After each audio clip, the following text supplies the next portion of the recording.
નમસ્કાર દર્શક મિત્રો, તમારું સ્વાગત છે ઓનલાઈન સોલ્યુશન ચેનલમાં. તો આજે આપણે વિડીયોની અંદર પોસ્ટ વિભાગની અંદર જીડીએસ એટલે કે ગ્રામીણ ડાક સેવકની જે ભરતી આવી છે એની અંદર આપણે ઓનલાઈન ફોર્મ કઈ રીતે ભરવું એના વિશે આપણે આ વિડીયોની અંદર જાણકારી મેળવીશું. આખો વિડીયો તમે એકવાર જોઈ લેશો તો તમે ઘરે બેઠા જાતે જ ત્યાંનું ફોર્મ ભરી શકશો અને તમે ફોર્મ ભરો ત્યારે તમારે કાંઈ પણ મુશ્કેલી નહીં પડે.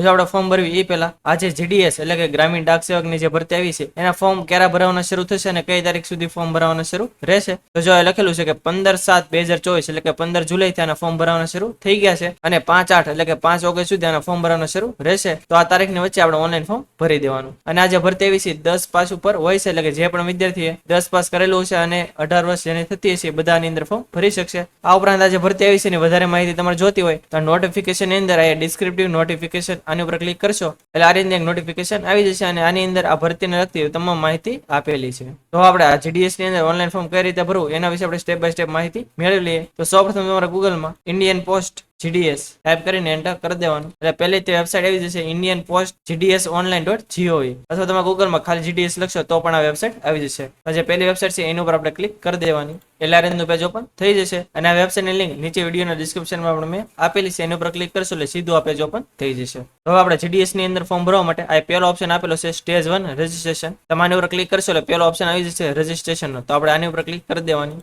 એટલે આ રીતનું પેજ ઓપન થઈ જશે. હવે આની અંદર આપણે અમુક ડિટેલ નાખવાની થશે. કઈ રીતે નાખવાની આપણે જોતા જઈએ. એમાં પેલું છે મોબાઈલ નંબર. તો આપણે જે 10 આંકડા મોબાઈલ નંબર હોય આપણે જે પેલું બોક્સ છે એની અંદર એન્ટર કરી દેવાનું. પછી બીજું છે ઈમેલ આઈડી. તો આપણે જે ઈમેલ આઈડી હોય આપણે બીજું બોક્સ છે એની અંદર એન્ટર કરી દેવાનું. આપણે મોબાઈલ નંબર અને ઈમેલ આઈડી વેરીફાઈ કરવાનું થશે. તો મોબાઈલ નંબરની સામે આ વેલિડેટ મોબાઈલ નંબર નો ઓપ્શન છે એની ઉપર ક્લિક કરી દેવાની એટલે આપણે મોબાઈલ નંબરમાં એક ઓટીપી આવ્યો છે ઓટીપી આપણે બોક્સ ની અંદર એન્ટર કરી દેવાનો અને પછી સબમિટ ઓટીપી એની ઉપર ક્લિક કરી દેવાનું એટલે લખેલું આવી જશે કે મોબાઈલ નંબર વેલિડેટ સક્સેસફુલી. પછી ઈમેલ આઈડી વેરીફાઈ કરવા માટે આ વેલિડેટ ઈમેલ નો ઓપ્શન છે એની ઉપર ક્લિક કરી દેવાની એટલે આપણે ઈમેલમાં એક ઓટીપી આવ્યો છે ઓટીપી આપણે બોક્સ ની અંદર એન્ટર કરી દેવાનો અને પછી સબમિટ ઓટીપી એની ઉપર ક્લિક કરી દેવાનું એટલે લખેલું આવી જશે કે ઈમેલ વેલિડેટ સક્સેસફુલી. એટલું થઈ જાય. પછી ત્રીજું છે એપ્લિકેન્ટ નેમ. હજુ આપણું નામ આપણે આ બોક્સ ની અંદર એન્ટર કરવાનું થશે. તો કઈ રીતે લખવાનું તો જે લખેલું છે કે as per secondary school pass certificate એટલે આપણે 10માની માર્કશીટની અંદર જેવી રીતે આખું નામ લખેલું હોય એ આખું નામ કોપી પેસ્ટ તમારા બોક્સ ની અંદર એન્ટર કરી દેવાનું. સરનેમ નામ અને પપ્પા નામ એ ત્રણ વસ્તુ આપણે લખવાની થશે. ચોથું છે ફાધર નેમ અથવા મધર નેમ એટલે બંનેમાંથી કોઈ પણ એકનું નામ તમારા બોક્સ ની અંદર એન્ટર કરવાનું થશે. તમે ફાધરનું નામ એન્ટર કરો તો પણ ચાલશે અને મધરનું નામ એન્ટર કરો તો પણ ચાલશે. પરંતુ તમે ફાધરનું નામ અથવા મધરનું નામ જે પણ એન્ટર કરો એ તમારી 10માની માર્કશીટની અંદર જેવી રીતે નામ લખેલું હોય એવી રીતે આખું આ તમારે એન્ટર કરી દેવાનું. પછી પાંચમું છે ડેટ ઓફ બર્થ. તો તમારી જે પણ જન્મ તારીખ હોય એ તમારે આનથી સિલેક્ટ કરી લેવાની, આનથી યર સિલેક્ટ કરી લેવાનો, આનથી મહિનો સિલેક્ટ કરી લેવાનો અને આનથી ડેટ સિલેક્ટ કરી લેવાની. પછી જે જેન્ડર તો તમારે જેન્ડરમાં જે લાગુ પડતો હોય મેલ ફિમેલ એ તમારે સિલેક્ટ કરી લેવાનું. પછી સાતમું છે કમ્યુનિટી એટલે કે તમે કઈ કેટેગરીમાં આવો છો, જનરલ, ઈડબ્લ્યુએસ, ઓબીસી, એસસી કે એસટી જેમાં પણ આવતા હોય તમારે સિલેક્ટ કરી લેવાનું. પછી આઠમું છે circle in which secondary school pass એટલે કે તમે 10મું છે એ કયા સ્ટેટમાંથી પાસ કરેલું છે એ સિલેક્ટ કરી લેવાનું. મોસ્ટલી તમે ગુજરાતના હો તો તમારે ગુજરાત લાગુ પડશે એટલે આપણે સિલેક્ટ કરી લેશું. પછી 9મું છે year of passing secondary school એટલે કે તમે 10મું ક્યારે પાસ કરેલું છે કયા યરમાં એ તમારે સિલેક્ટ કરી લેવાનું. પછી 10મું છે આ જે આપણે કેપ્ચા બતાતો હોય એ આપણે બોક્સ ની અંદર એન્ટર કરી દેવાના અને બધી માહિતી જે લખેલી છે એકવાર વેરીફાઈ કરી લેવાની. જો બધી ઓકે હોય તો આપણે સબમિટ બટન ઉપર ક્લિક કરી દેવાની એટલે આપણે 1 થી 9માં જે ડિટેલ નાખી છે એ સેવ થઈ જશે. એ ઉપરાંત બીજી અમુક ડિટેલ નાખવાની થશે તો એ કઈ રીતે નાખવાની એ જોઈ લઈએ. એમાં 10મું છે આધાર નંબર. તો આપણે જે આધાર કાર્ડ નંબર હોય એ આપણે બોક્સ ની અંદર એન્ટર કરી દેવાનો. ઇન કેસ કોઈ વિદ્યાર્થી કે આધાર કાર્ડ નંબર ન હોય તો એ નહીં નાખે તો પણ ચાલશે, એ કઈ કમ્પલસરી નથી, પરંતુ જો હોય તો આપણે એન્ટર કરી દેવાનું. પછી 11મું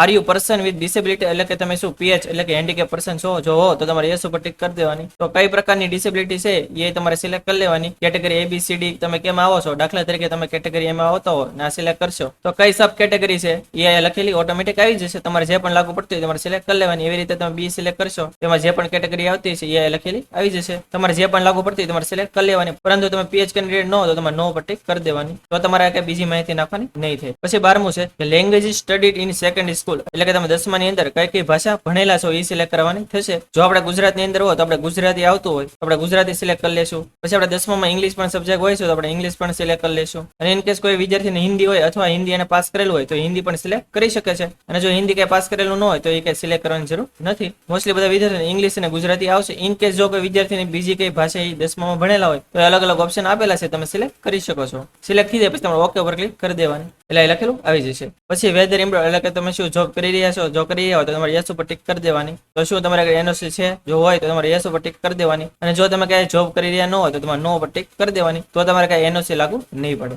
14મું છે અપલોડ ફોટો એટલે કે આપણે જે પાસપોર્ટ સાઇઝનો ફોટો હોય આપણે અપલોડ અપલોડ કરવાનો થશે. એ જે તમે ફોટો અપલોડ કરો એ જેપીજી ફોર્મેટમાં અને એની સાઇઝ તમારે 50 KB સુધીની રાખવાની થશે. એટલે આ રીતનો તમારે સેટ થઈ જાય પછી તમારે ચોઈસ ફાઇલ ઉપર ક્લિક કરીને જ્યાં પીડ્યો હોય સિલેક્ટ કરી લેવાનો. એવી રીતે નીચે સિગ્નેચર અપલોડ કરવાની થશે. એ પણ તમારે જેપીજી ફોર્મેટમાં અને એની સાઇઝ તમારે 20 KB થી નીચે રાખવાની. એ પ્રમાણે સેટ થઈ જાય પછી તમારે ચોઈસ ફાઇલ ઉપર ક્લિક કરીને જ્યાં પડી હોય સિલેક્ટ કરી લેવાનું. એટલું થઈ જાય પછી તમારે સબમિટ બટન ઉપર ક્લિક કરી દેવાનું. એટલે આગળ આપણે જેટલી પણ માહિતી આપેલી છે બધી લખેલી આવી જશે. એકવાર તમારે વેરીફાઈ કરી લેવાની. જો કે ભૂલ ન હોય ને બધી ઓકે જ હોય તો તમારે ડિક્લેરેશનનો જે ઓપ્શન છે એના ઉપર ક્લિક કરીને સબમિટ બટન ઉપર ક્લિક કરી દેવાનું. એટલે તમારો રજીસ્ટ્રેશન નંબર આ લખેલો આવી જશે અને તમારા મોબાઈલમાં અને ઈમેલ આઈડીમાં પણ તમને સેન્ડ કરી દેશે. આ નંબર તમે નોટ ડાઉન કરીને રાખવાનો. આગળ આપણે જે ફોર્મ ભરશું એમાં આપણે આની જરૂર પડશે. હવે આપણે આગળ ફોર્મ ભરવા માટે કન્ટિન્યુ ટુ એપ્લાય એના ઉપર ક્લિક કરી દેવાની. એટલે આ રીતનું પેજ ઓપન થઈ જશે. અને ઇન કેસ આ રીતનું પેજ ઓપન ન થાય અને કઈ એરર આવે તો ફરીથી તમે GDS ની સાઇટ ઉપર આવશો એટલે સ્ટેજ 2 માં એપ્લાય ઓનલાઈન નો જે ઓપ્શન છે એની અંદર એપ્લાય ઉપર ક્લિક કરશો એટલે આ રીતનું પેજ ઓપન થઈ જશે. હવે આયા આપણો રજીસ્ટ્રેશન નંબર પણ લખેલો આવી જશે. ઇન કેસ ન આવે તો તમે મેન્યુઅલી પણ એન્ટર કરી શકો છો. પછી બીજું છે સરકાર એપ્લાઇંગ ફોર.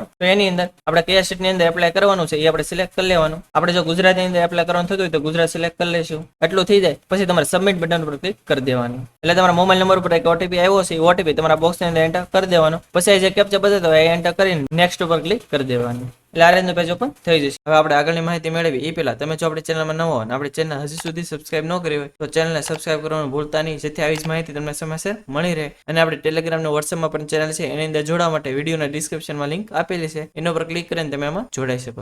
હવે આપણે જે આગળ ડિટેલ નાખેલી છે એમ કઈ લખેલી આવી જશે. હવે આપણે એડ્રેસ ડિટેલ એટલે કે આપણું એડ્રેસ નાખવાનું થશે. એમાં પેલું છે કમ્યુનિકેશન એડ્રેસ એટલે કે હાલનું સરનામું અને પરમેનન્ટ એડ્રેસ એટલે કે કાયમી સરનામું બંને આપણે નાખવાનું થશે. તો આપણે જે હાલનું સરનામું હોય આપણે એન્ટર કરી દેવાનું. એમાં પેલું છે ડોર હાઉસ અથવા એપાર્ટમેન્ટ નંબર જો કઈ લાગુ પડતો હોય તો એ તમારે એન્ટર કરી દેવાનો. પછી સ્ટ્રીટ જો કઈ સ્ટ્રીટ હોય એ એન્ટર કરી દેવાની. પછી જે સિટી અથવા વિલેજ એટલે કે તમે જે ગામડે રહેતા હોય તો ગામનું નામ લખી નાખવાનું. સિટીમાં રહેતા હોય તો સિટીનું નામ એન્ટર કરી દેવાનું. પછી જે પંચાયત મંડળ અને ડિસ્ટ્રિક્ટ એટલે કે તમારે જે પણ ડિસ્ટ્રિક્ટ લાગુ પડતો હોય તમારે એન્ટર કરી દેવાનું. પછી જે પિનકોડ તો આપણે એરિયાનો જે પણ પિનકોડ હોય તમારે એન્ટર કરી દેવાનું. પછી જે પરમેનન્ટ એડ્રેસ જો હાલનું અને કાયમી બંને સરનામું સેમ જ હોય તો તમે આ પરમેનન્ટ એડ્રેસ ની સામે આ જે બોક્સ છે એના ઉપર ક્લિક કરશો એટલે ઓટોમેટિક આ જે હાલનું સરનામું લખ્યું છે એ લખેલું આવી જશે. ઇન કેસ કોઈને હાલનું અને કાયમી સરનામું બંને અલગ અલગ હોય તો તમે અલગ અલગ પણ એન્ટર કરી શકો છો. પછી છે ક્વોલિફિકેશન ડિટેલ એટલે કે આપણે 10માની એ માહિતી નાખવાની થશે. એમાં આપણે આગળ કયા સ્ટેટમાંથી અને ક્યારે પાસ કરેલું છે એ લખેલું ઓટોમેટિક આવી જશે. પછી સિલેક્ટ બોર્ડ એટલે કે આપણે 10મું છે એ કયા બોર્ડમાંથી પાસ કરેલું છે આપણે સિલેક્ટ કરી લેવાનું. એમાં જો અલગ અલગ ઓપ્શન આપેલી છે તમારે જે પણ લાગુ પડતું હોય તમારે સિલેક્ટ કરી લેવાનું.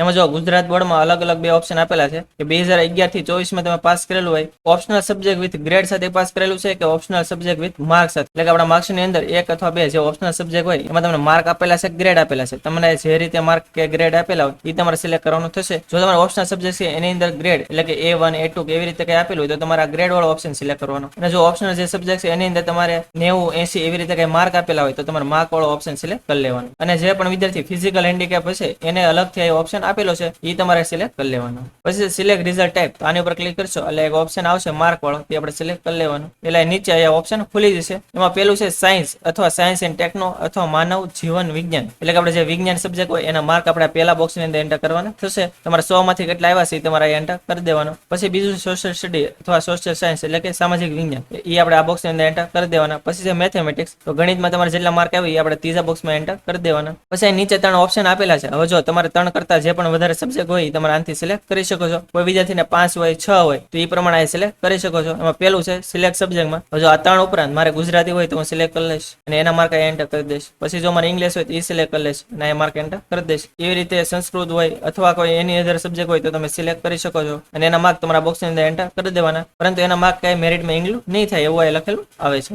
પછી આ છે CGPA સ્કોર એટલે કે તમારા માર્કશીટની અંદર કઈ CGPA સ્કોર લખેલો હોય તો તમારે એન્ટર કરી દેવાનો. પરંતુ જો તમારા માર્કશીટની અંદર CGPA સ્કોર એવું કઈ ન હોય મોસ્ટલી બધા વિદ્યાર્થીને પર્સન્ટેજ જ તે આવતા હોય છે તો તમારે આ કઈ લાગુ નહીં પડે. જો લખેલું છે એટલે કે તમારે માર્કશીટની અંદર CGPA એવું કઈ લખેલું ન હોય તો તમારે આ બોક્સની અંદર કઈ માહિતી નાખવાની નહીં થાય. હવે એટલું થઈ જાય એકવાર બધું વેરીફાઈ કરી લેવાનું. જો બધું ઓકે હોય તો આપણે સેવ એન્ડ કન્ટિન્યુ એના પર ક્લિક કરી દેવાનું. એટલે આ રીતનું પેજ ઓપન થઈ જશે. હવે અહીંયા આપણે પ્રિફરન્સ સિલેક્ટ કરવાનું થશે આપણે કયા ડિવિઝન ની અંદર એપ્લાય કરવાનું થાય છે તો એ આપણું સ્ટેટ લખેલું આવી જશે. પછી નીચે છે સિલેક્ટ ડિવિઝન એપ્લાઇંગ ફોર તો આના પર ક્લિક કરશો એટલે અલગ અલગ ડિસ્ટ્રિક્ટના નામ આવી જશે. તમારે જે પણ ડિસ્ટ્રિક્ટ ની અંદર એપ્લાય કરવાનું થતું હોય તમારે સિલેક્ટ કરી લેવાનું. એક્ઝામ્પલ તરીકે મારે ભાવનગર ડિવિઝન ની અંદર એપ્લાય કરવાનું થતું હોય તો હું સિલેક્ટ કરી લઈશ. એટલે આ રીતનું પેજ ઓપન થઈ જશે. હવે ભાવનગર ની અંદર જેટલી પણ પોસ્ટ ઓફિસ ની અંદર ભરતી આવી હશે એ બધાના નામ અહીંયા આવી જશે. અહીં જો પેલા 10 ના નામ લખેલા છે પછી તમે 2 ઉપર ક્લિક કરશો એટલે બીજા 10 ના નામ આવી જશે. એટલે તમારે અલગ અલગ ટેબ ઉપર ક્લિક કરીને તમે ચેક કરી શકો છો કે કયા પોસ્ટ ઓફિસની અંદર ભરતી આવી છે. જો આ બે અલગ અલગ ભરતી આવી છે. એમાં એક છે એબીપીએમ એટલે કે એની અંદર આપણને 10,000 સેલેરી આપવામાં આવશે.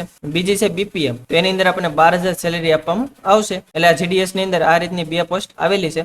જો આ અલગ અલગ પોસ્ટ ઓફિસ ની અંદર એબીપીએમ અને બીપીએમ ના ઓપ્શન આપેલા છે. જો જમણી બાજુ એન્ટર પ્રેફરન્સ નો એક બોક્સ આપેલા છે. એ બધા પોસ્ટ ઓફિસ ની સામે અહીંયા આપેલું છે. તો આની અંદર આપણે પ્રેફરન્સ કઈ રીતે આપવાનો તો એ જોઈ લઈએ. તો દાખલા તરીકે મારે અધેવાડા જે બ્રાન્ચ ઓફિસ છે એની અંદર એબીપીએમ ની અંદર મારે ફર્સ્ટ પ્રેફરન્સ આપવો છે. તો એની સામે જે બોક્સ છે એની અંદર એક એન્ટર કરી દઈશ. પછી ઇન કેસ મને અધેવાડા બ્રાન્ચ ઓફિસમાં ન મળે તો મારા જે બગદાણા બ્રાન્ચ ઓફિસ છે એની અંદર લેવું છે તો અહીં 2 એન્ટર કરી દઈશ. ઇન કેસ મને જો એમાં ન મળે તો જે બોડી છે એની અંદર મારે એપ્લાય કરવાનું થતું હોય તો અહીં 3 એન્ટર કરી દઈશ. હવે ખાસ ધ્યાન રાખજો, જો તમે એક પછી બીજી જગ્યાએ કે એક આપણે લખવાનું નથી. આપણે હંમેશા 1 2 3 4 એવી રીતે હાલવાનું છે. ઘણાને એવો ક્વેશ્ચન પણ થાય કે સર હું બધી જગ્યાએ એક લખી દઉં તો શું બધામાં પ્રેફરન્સ પેલો જ રહે? એવું ન બને. તો એ આગળ તમારે એરર આવે અથવા ફોર્મ રિજેક્ટ થાય. એટલે તમારે ફક્ત એક જ આંકડો એક જ વાર લખવાનો થશે. એક કરતા વધારે વાર તમારે એક ને એક આંકડો લખવાનો નથી. એ ખાસ ધ્યાન રાખજો. તો આવી રીતે તમારે જેટલી પણ પોસ્ટ ઓફિસ ની અંદર પ્રેફરન્સ આપવો હોય તમે આપી શકો છો. ટોટલ આ ભાવનગર ની અંદર 59 પોસ્ટ ઉપર ભરતી આવી છે. તો તમે 59 સુધી જો તમારે પ્રેફરન્સ આપવો હોય તો તમે આપી શકો છો. ઇન કેસ કોઈ વિદ્યાર્થીને 5 પ્રેફરન્સ આપવા હોય, કોકને 10 આપવા હોય, કોકને 20 આપવા હોય, કોકને 2 આપવા હોય, જેટલા પણ તમારે પ્રેફરન્સ આપવા હોય તમે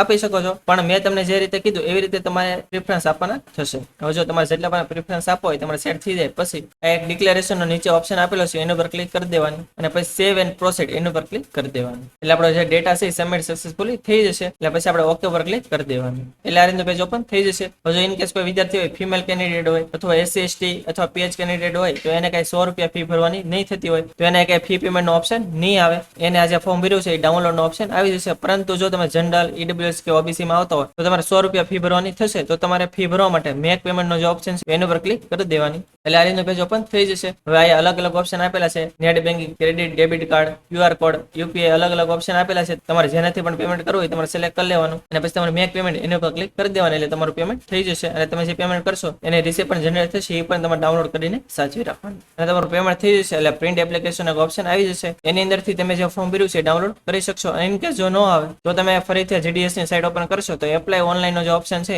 એની અંદર એપ્લિકેશન સ્ટેટસ નો જે ઓપ્શન છે એના પર ક્લિક કરી દેવાનું. એટલે આ રીતનું પેજ આવી જશે. આ તમારો રજિસ્ટ્રેશન નંબર એન્ટર કરી દેવાનો, સબમિટ બટન પર ક્લિક કરી દેવાનું. એટલે આ રીતનું પેજ આવી જશે. એ તમારો મોબાઈલ નંબર એન્ટર કરી દેવાનો, આ જે કેપ્ચા પદ્ધતિ એ એન્ટર કરી દેવાનો, નેક્સ્ટ ઉપર ક્લિક કરી દેવાની. એટલે સીધું પ્રિન્ટ એપ્લિકેશન નો ફોર્મ આવી જશે અને પછી તમે ત્યાંથી ડાઉનલોડ કરી શકશો. તો આ તે સંપૂર્ણ માહિતી કે ઇન્ડિયન પોસ્ટ ની અંદર જે જીડીએસ એટલે કે ગ્રામીણ ડાક સેવક ની જે ભરતી આવી છે એની અંદર આપણે ઓનલાઈન ફોર્મ કઈ રીતે ભરવું. હજી જો તમને કઈ ખ્યાલ ન આવ્યો અથવા તમે ફોર્મ ભરો અને કઈ મુશ્કેલી પડે તો તમે કોમેન્ટ બોક્સમાં જણાવી શકો છો. આપણે 100% એનો આન્સર આપીશું. અને આ વિડીયો જો તમને સારો લાગ્યો હોય તો વિડીયોને લાઈક કરી દેજો અને મેક્સિમમ લોકો સુધી શેર કરજો જેથી બધાને આની માહિતી મળી રહે. અને તમે જો આપણી ચેનલમાં નવો હો, આપણી ચેનલ હજી સુધી સબસ્ક્રાઇબ ન કરી હોય તો ચેનલને સબસ્ક્રાઇબ કરવાનું ભૂલતા નહીં, જેથી આવી જ માહિતી તમને સમયસર મળી રહે. અને આપણે ટેલિગ્રામ અને વોટ્સએપમાં પણ ચેનલ છે એની અંદર જો તમે જોડેલા ન હો તો નીચે ડિસ્ક્રિપ્શનમાં લિંક આપેલી છે એના પર ક્લિક કરીને તમે એમાં જોડાઈ શકો છો, જેથી આવી જ માહિતી તમને સમયસર મળી રહે. તો આજ માટે બસ એટલું જ. મળશું આપણે નેક્સ્ટ વિડીયોમાં. ત્યાં સુધી બધાને જય